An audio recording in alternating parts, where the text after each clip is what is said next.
denied. On the death of General Ogolla, the parliamentary group shared deep condolences with his family and the families of all those who perished together with him.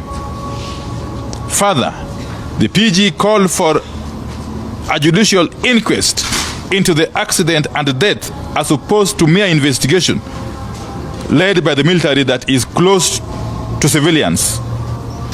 We also demand that families of the victims be independently represented in the investigation and inquest. I must hasten to add that we have authorized Honorable Anthony Oluoch and Senator Enoch Wamboa to lead a process of establishing a parliamentary inquiry, a joint parliamentary inquiry involving both the Senate and the National Assembly into the unfortunate death of General Ogolla.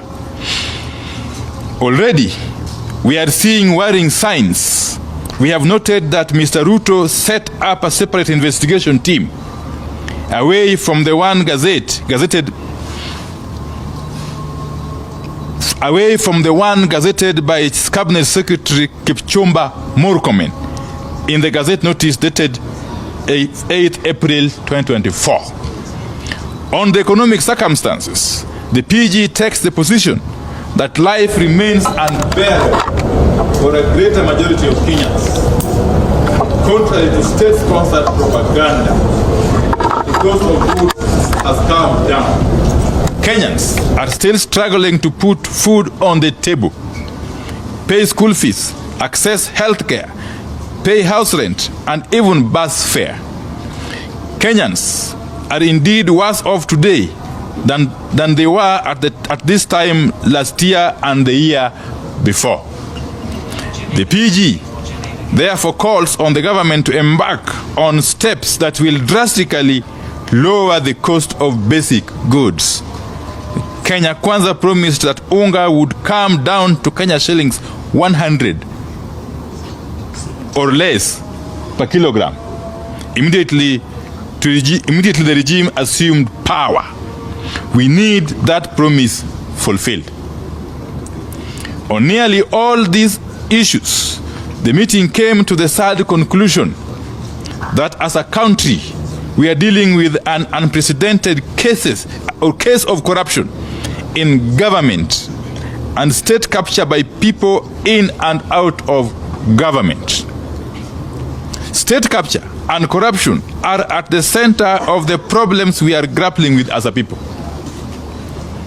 From high taxes, to low investments, to provision of basic services like distribution of fertilizers. Looking at the budget cycle, this meeting was able to establish a clear case of laws being made with the sole aim of benefiting individuals and their businesses at the expense of the economy and the masses. On the case that featured prominently at this meeting, one case that featured prominently at this meeting is that of the Export and Investment Promotion Levy introduced in the Finance Act of 2023. As we warned, together with the Kenya Association of Manufacturers, this levy is killing manufacturing in the country by giving preferential treatment to specific businesses whose owners have captured the apparatus of the state and are using it for personal gain, in complete disregard of public good. The levy on imported goods like steel and clinker is creating monopolies in steel and cement manufacturing at the expense of the public. Rather than boost local production, the levy is killing the same. It is killing jobs, and it is making products like steel and cement extremely expensive. The mindset that gave birth to this levy is similar to the one that saw the government distribute fake fertilizer to our own farmers. These are manifestations of state capture and corruption at their worst. They are part of the problem that is making foreign firms lose out on businesses and contracts in Kenya because the top government officials are involved in corruption, including bribery and open kickbacks. it's becoming very clear that unless firms willing to pay bribes and those with political godfathers high up in government,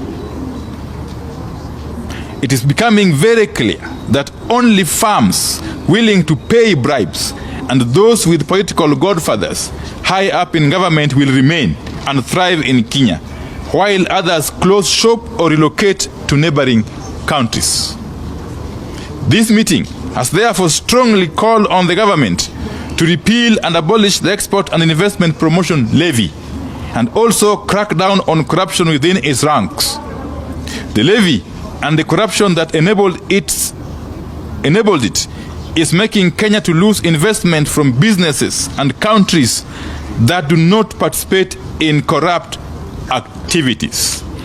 Recently, the Ethics and Anti-Corruption Commission listed the ministries of Interior, Health, and Transport as the most corrupt. The survey showed that the size of the average bribe doubled in 2023. This meeting has called on EACC to go beyond releasing surveys and swing into action. We need bold action to make corruption an expensive affair for businesses and public officers. The meeting concluded that the case of fake fertilizer being distributed to farmers by none other than the government of Kenya is an ideal place to begin showcasing our commitment to fighting runaway corruption and state capture as a country. The case of fake fertilizer is, in our view, a case of economic sabotage and must be treated as such. In other words, heads must roll. This is the end of the statement. Yes. Thank you very much. Thank you very much, honorable ladies and gentlemen.